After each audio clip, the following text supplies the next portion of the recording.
There's such a packed program for you today that there's really no time to waste for me telling you this is a great show today. We might record this one today. We might actually save this one today because the show is so packed that it would be a disservice, given the huge news I have to discuss with you, to spend time talking about the show in a sort of meta sense. And so I'm not going to do that. I'm not going to talk about the show. We're just going to do the show. Okay. And at the top, we have to talk about the collapsing polling numbers for Democrats, not only in the House. We knew the House was probably lost, but also the Senate. And there are a couple of different suspicions I have about why this is happening. Let's reset. Historically, in general, one party wins the White House, first midterm, it goes very poorly for that party. Bill Clinton won the White House in 1992, 1994, historic defeat by Republicans in which Newt Gingrich, Republican, comes to power as Speaker of the House and significantly moves the Republican Party away from Reagan and towards Trump, in a story that we've told many times before. An exception to this was in 2000 and 2002, George W. Bush, Republican, winning in 2000.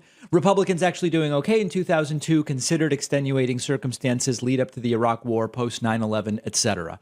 But generally, we would expect Democrats to do poorly in November. That being said, it looked as though Democrats were clearly going to keep control of the Senate. In fact, there was a close to 70% chance, according to the 538 forecast, that indeed would happen. That has changed. The Senate at this point is basically a coin flip. It's a coin flip with like a slightly heavier head side. So it's like 55-45. In fact, those are the exact numbers right now. If you look at the 538 forecast, it is a 45% chance that Republicans take the Senate, 55% chance that Democrats win. And if you scroll down the 538 forecast page, which we are linking to, you see the change.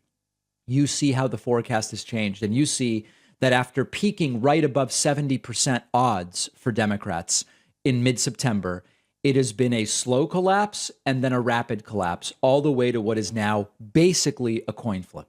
Now, if we look at the House, Democrats were never favored to keep the House, but it didn't look this grim. And unfortunately, the range now of outcomes is with Republicans just barely taking the House by one seat, all the way to Republicans holding a nearly 40-seat majority. Democrats now have a 19% chance of holding the House. And if you look at how those numbers have changed over time, here it is. You also see that there was a similar inflection point, at which point it became a sort of 2-to-1 disadvantage for Democrats in late September. It is now down to a 1 in 5 shot for Democrats.